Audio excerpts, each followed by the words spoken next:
Milana. Pa jeste upravo to, tu je po meni, a i po nekim ljudima od kojih sam ja učio, naravno mnogo pametnijih od mene, bila jedan događaj, odnosno jedan nesretni rat koji se desio na Slivnici 1875. godine, gde je srpska vojska, naravno tada na čelu sa kraljem Milanom, izgubila taj rat i to uz velike žrtve i tada je kralj Milan shvatio da bez dobro opremljene, dobro motivisane vojske i naročito mlade, zdrave krvi u toj vojsci neće moći da ostvari nijedan strateški cilj koje je tada Srbija i on naravno bili zacrtali, a to je da oslobodi tu staru Srbiju, kako su oni zvali, znači Kosovo i Metohiju, i da se suprotstavi jednoj velikoj napasti koja mu bila iza leđa, mada je on to zaista nekim svojim perfektnim političkim potezima vukao, ali shvatio je on tada da sa Austro-Ugarskom neće moći nikako da postigne nikakav mir, i da je Austro-Ugarskoj došlo da čepa Srbiju i tačka. Sad, u tom nesretnom ratu šta se desilo? Prvo, Srbija i uopšte ta srpska vojska nije znala zašto ide u tu Bugarsku i zašto treba da ratuje protiv Bugarski. Povod je bio neki beznačajan, nešto su Bugari teli tamo da objedine neke dve pokrajine, kralj Milan se tome usprotivio, nije dao, dobro, verovatno je osjećao da će Bugarska biti jača i da će njene pretenzije ići sigurno na Makedoniju. No, međutim, inicijalna kapisa za sve to je bila kad su se ruski oficiri povukli iz bugarske vojske i on je ukapirao da u tom momentu može da uđe u Bugarsku, da tamo postavi neke svoje ljude i da odagna i tu pretnju Bugarske. Tadašnji bugarski generalštab je uradio jednu neverovatnu stvar. Znači, kada su otišli svi ti ruski oficiri, tu posjećam da je Rusija i ruska vojska oslobodila Bugarsku protiv Turske u srpsko-turskim i srpsko-bugarskim ratovima. I bugarski generalštab je mlade oficire, poručnike, kapetane postavio na glavna mesta u toj vojsci. Znači, Bugari su već uspeli da tu zdravu, mladu, te ljude i tu krv i te inteligentne oficire iškoluju i dovedu na ta mesta i kada su napali, kad je došlo do sukoba na Slivnici, jednostavno su tim svojim potezima, tim svojim junaštvom bukvalno rasturili srpske položaje, srpske jedinice su se u neredu povlačile i svi ti stari aristokratski tada oficiri kao neka elita jednostavno videlo se da uopšte ne mogu da rukovodi, da komanduju. Sva sreća što je tada nailazeći kadar u toj srpskoj vojsci, da postoji Živojin Mišić, tad nije bio ni poručnik, jednostavno iz akademije otišao u taj rat. Kralj Milan je video da su oni jedva spasili ono što se spasti može. Posle toga je odlučio jednu stvar sa tada ministrom prosvete, jednostavno su smanjili broj gimnazija u Srbiji, odnosno broj upisa mesta u gimnazijama civilnim, a povećao je ogroman prostor je dao na vojnim akademijama.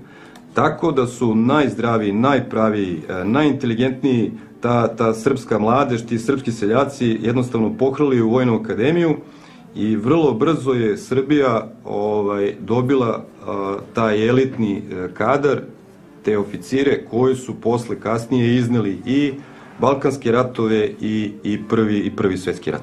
Ono što je interesantno, što mali broj ljudi zna, kralj Milan nije gladio tu vojsku, oni nisu imali velike plate, čak su kasnile plate često, bili su prilično siromašni, sa druge strane morali su da održavaju jedan nivo i izgleda i svega toga, stalne prekomande, Mišić ne znam koliko puta je prekomandovan bio, oni su imali jedan vrlo surov život i surovo odrastanje, tako se odgaja elita u stvari, ne sa zlatnom kašikom zavučenom usta, nego u muci. Kralj Milan je zaista bukvalno odgajao jednu spartansku generaciju, iz kog razloga? Nije im dao da imaju neke privilegije onog tipa, znaš ti ko sam ja, da ne znam, da prave cehove po kafanama, lumperajke i tako dalje, ali nije žalio na obuci. Znači, nije žalio na obuci. Znači, non stop je izvođena obuka, non stop su počela da stižu nova sredstva i uđena nova sredstva na oružanje u vojsku, počeli su da se rade inženjerijski objekti, znači komandna mesta, znači pravci udara, napadi, znači da se prave ti putevi, tako da je 90% tih sredstava kralj Milan ulagao, znači, u obuku, u disciplinu i da ti ljudi prvo nauče svoj posao i da od njih zaista formira jednu elitnu, tu spartansku disciplinu i što je najvažnije po meni, nije bilo protekcije. Ili znaš, ideš, ako ne znaš, slobodan si, doviđenja, idi bavi se nekim drugim poslom. Znači, ili ćeš to izdržati i bit ćeš oficir, ili bavi se nekim drugim poslovima. Znači, nije bilo protekcije ni prema kome. Interesantna je stvar, Apis, pominjamo tu zdravu seljačku krv i tako dalje, Apis je baš jedan od onih koji su rođeni u Beogradu. Ali 5. avgusta 1876. Dakle, Apis je samo nekih, recimo, 16 godina stariji od Ive Andrića, od pokojnog patrijarha Germana, to je u istorijskim razmerama beznačajno, a ove znamo, gledali smo i što kaže, on ne znamo. Međutim, šta je interesantno, 10 godina posle njegovog rođenja je pruga Beograd-Niš i stoji tabla na željezničkoj stanici da je Beograd 10 godina posle Apisovog rođenja imao svega 30.000 stanovnika. To je bila više onako jedna bivša turska i još uvek cincarsko-jevrejska, a najmanje srpska varoš. Pa najmanje srpska varoš, uglavnom je ta Srbadija bila po selima, bila je u tim zdravim pravim zadrugama. Tek je polako po koji počeo da dolazi u Beograd, znači baš tako, bukvalno neka trgovačko, cincarsko, jevrejska varoš, znači uopšte tu tada nije bilo tih srpskih porodica, nije bilo te građanske. Pa Vračar bio selo, van grada. Pa, vidi Milane, 1914. godine Šumatovačka ulica na Vračaru je bila zadnja ulica u Beogradu. Znači, sledeći grad, šta je bilo dole? Čačak. Bukvalno tako.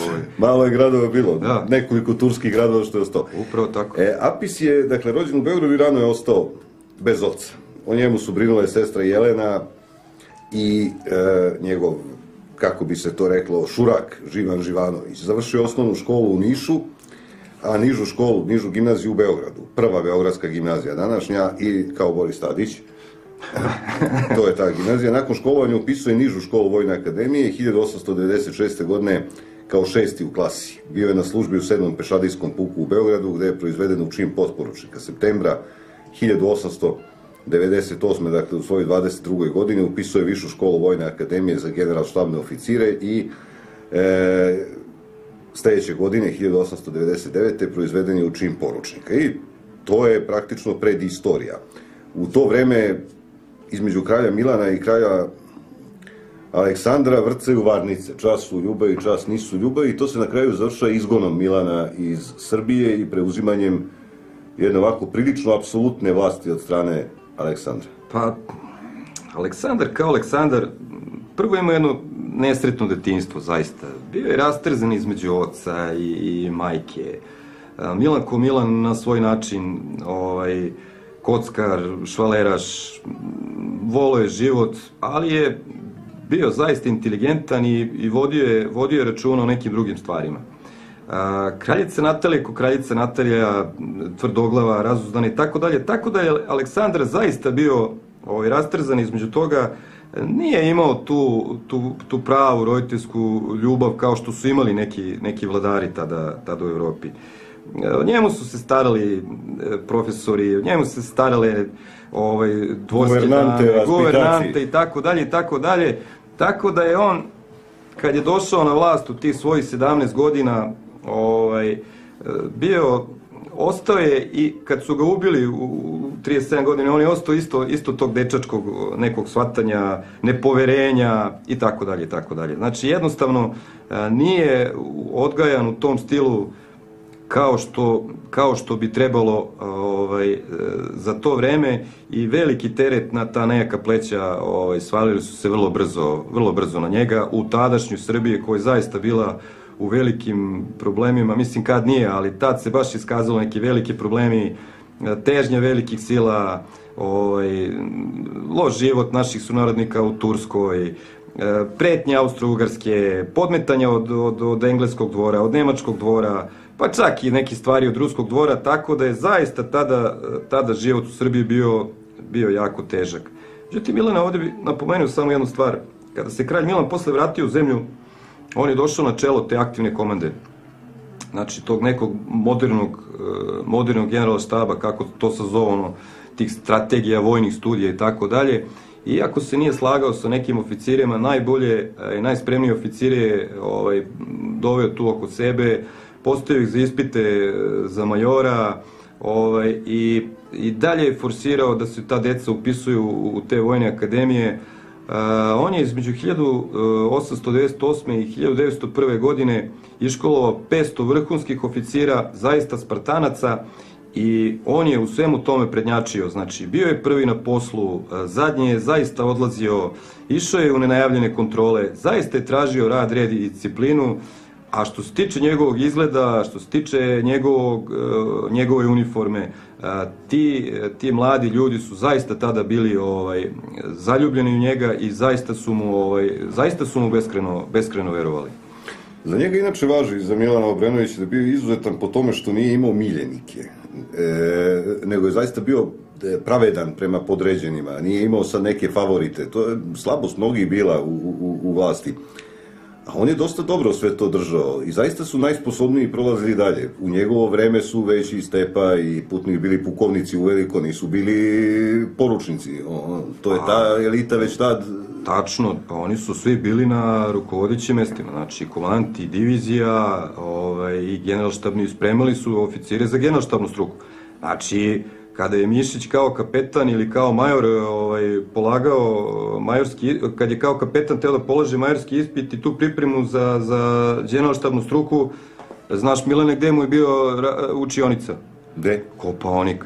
6 meseci je proveo čovjek na Kopaoniku. Crto karte. Crto karte i gledao. Tuko vojnike kad ga iznerviraju što ne može da crta i tako dalje, ali znao je kad mu dođe vojvoda Putnik, tada general pukovnik Putnik, da ako nije uradio, slobodan je da bi može se vratiti u trupu. Major biti neće. Ma neće, može se vratiti u trupu, bio bi neki trupni tamo, neki oficir u nekom Prokuplju ili nebitno gde, i od nekog napredovanja ne bi bilo ništa.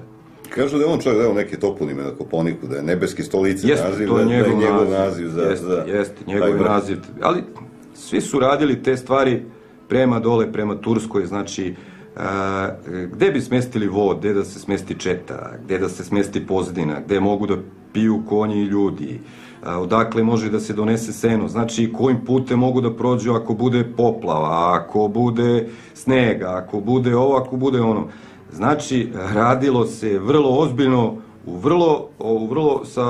vrlo oskudnim materijalno-tehničkim sredstvima. Znači, sve si to morao da prođeš. Na peške, nešto malo na konj, sve stavi na sebe, crtaj, radi ako hoćeš, ako nećeš, bavi se nekim drugim poslom i to je bilo to. Interesantna je stvar da su se baš oficiri Obrenovića, Obrenovićevski oficirski kor je na kraju izvršio prevrat protiv Obrenovića i tu dinastiju praktično zbrisao.